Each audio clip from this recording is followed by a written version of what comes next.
আসসালামু আলাইকুম, সবাই কেমন আছেন? আশা করি খুব ভালো। দেখেন, কালকে ঈদ আর আজকে সকাল থেকে নেই বৃষ্টি। আর এই বৃষ্টির ভিতরে দেখেন কত কষ্ট করে এগুলো শশা তুললাম। এগুলো হচ্ছে ভালো শস, এগুলো হচ্ছে মানে ক্যাটের মতন। আর এগুলো হচ্ছে একবারে বাসনা, মানে সকাল থেকে নিয়ে যে বৃষ্টি হচ্ছে, পুরো বৃষ্টিটা একবারে মাথার উপর দিয়ে চলে গেল। এখনও ঘুরি ঘুরি পড়তেইছে। যদি এখন দাঁড়িয়ে আছি গাড়ির জন্য, গাড়ি পাচ্ছি না, তো ভ্যানের জন্য দাঁড়িয়ে আছি। ভ্যান আসতেছে, এখন আসলে এগুলো 9 মাইল হাটে নিয়ে যা বিক্রি করা লাগবে। আসলে কৃষকের এরকমই, ঝড় নাই বৃষ্টি নাই, এর ভেতরেই কাজ করতে হয়। কোনো কিছু তোলার থাকলে তুলতে হয়, বিক্রি করতে হয়।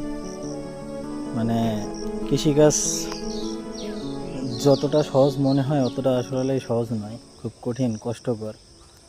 তো আমার এই ভিডিওটা কেমন লাগলো সবাই কমেন্টে জানাবেন। সবাই ভালো থাকবেন। আল্লাহ হাফেজ।